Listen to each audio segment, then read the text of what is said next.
Is there a Christian perspective on AI data centers? One way or another, they are being built at a fast and furious pace. Hi, I'm Rex Rogers, and this is episode number 275 of Discerning What is Best, a podcast applying unchanging biblical principles in a rapidly changing world and a Christian worldview to current issues in everyday life. AI data centers are taking their turn in the sun. Americans are planting yard signs saying no data center. Farms are for food, not data centers. Don't drain our power. This is our water. Stop the data centers. And one of my favorites, you can't drink data. Data centers are large industrial facilities filled with servers, cooling equipment, and networking infrastructure. They store, process, and transmit the data that makes AI systems possible.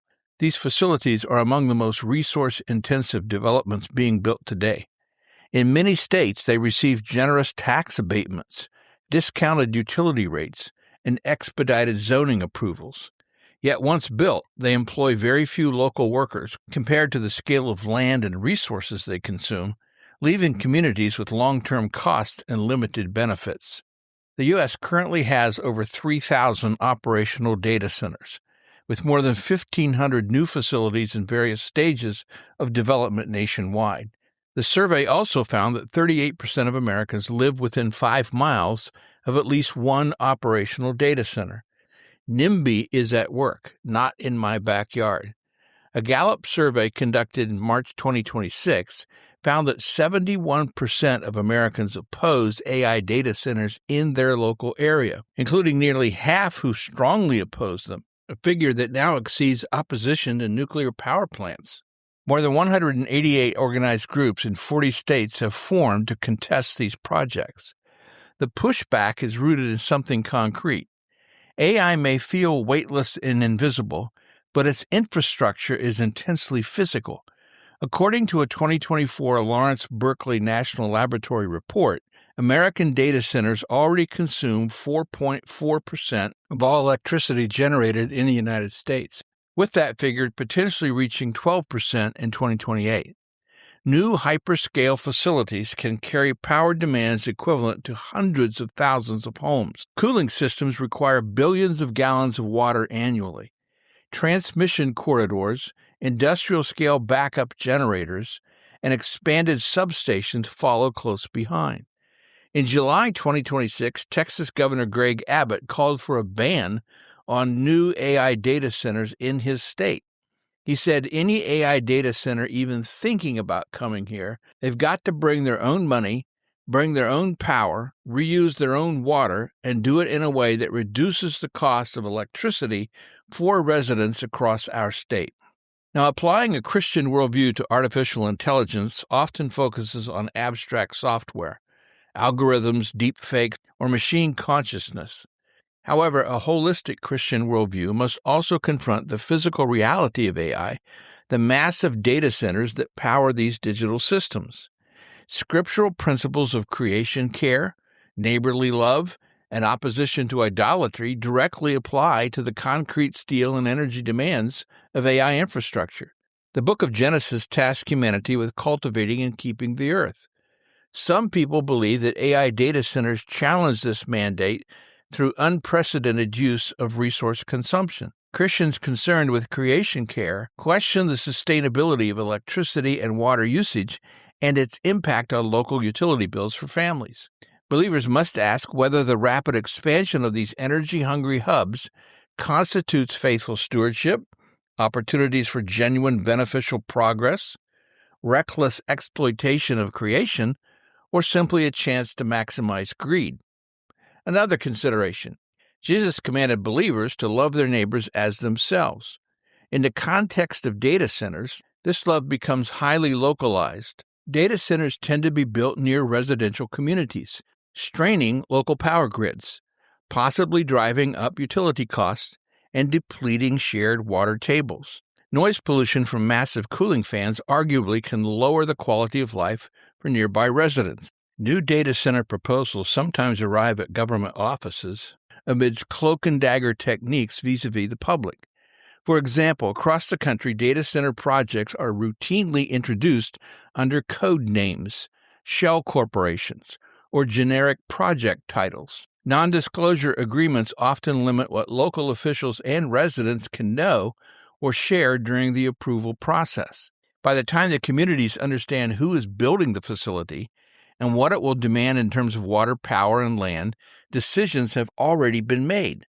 Now, this secrecy allows corporations to move quickly, avoid public scrutiny, and bypass democratic accountability, leaving communities to bear long-term consequences for projects they never meaningfully consented to. AI data centers already exist in Michigan. For example, in 2015, Switch Incorporated, a company specializing in hyperscale data centers, acquired the former Steelcase Pyramid building and announced plans to transform it into a massive data center. In 2017, the initial Switch Pyramid data center facility became operational. In the 2020s, Switch has continued expanding the campus and its power capacity, increasingly positioning it for hyperscale and AI exascale computing. Now, some argue that spiritually and morally, data centers represent a modern manifestation of the Tower of Babel, monuments built to centralize human knowledge, power, and autonomy apart from God. Now, artificial intelligence is consolidating power in ways that few technologies have matched. Whoever commands the infrastructure increasingly influences commerce, communications, military systems, and the flow of information itself. Who controls power is not morally neutral. The pursuit of artificial general intelligence through hyperscale computing can easily slide into digital idolatry. If society treats data centers as temples of ultimate truth and apex problem solvers, it displaces the creator. Some theological commentary links the massive data aggregation required by AI to broader concerns about centralized control. Some fear AI data centers, or to the point, AI, as some kind of threat to human autonomy, that maybe in Terminator or Star Trek android fashion, AI will develop transhumans, making humans expendable. Now, this is science fiction and fantasy. Extraordinary computational abilities do not equate with distinctly human qualities of emotion, consciousness, morality, and meaning. Read your Bible. The end times, when they come, are populated by human beings, not robots. Some observers suggest that physical infrastructure, like servers and data centers, are morally neutral tools depending on how they are used, while others argue they actively contribute to environmental strain or future surveillance systems. Relying on massive server farms to solve deep existential or moral human problems misplaces our faith. A Christian approach to AI data centers would seem to demand, at a minimum, that the physical infrastructure of the digital age honor God's earth, i.e. creation care, protect communities, i.e. love our neighbors, and maintain humility regarding human innovation, i.e. acknowledging that AI is not the second coming, but a shiny new tool to use for the glory of God and well-being of mankind. At the same time, Christians need not and should not position themselves as obstacles to all AI data centers. We do ourselves and the church a disservice if we become the resistance, and in Luddite fashion reject or stay aloof simply because it is being used by some for sinful purposes, or because we do not yet fully understand its potential or ramifications. We are better off, and I would argue more aligned with what God expects of us, if we apply our discernment skills, our Christian critical thinking, to AI just like everything else.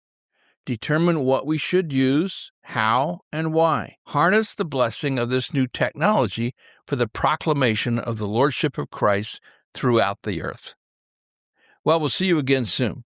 This podcast is about discerning what is best. If you find this thought-provoking and helpful, follow us on your favorite podcast platform. For more Christian commentary, see my website, REXM as in Martin. It's rexmrogers.com, or check my YouTube channel at Dr. Rex Rogers. And remember, it is for freedom that Christ has set us free. Stand firm.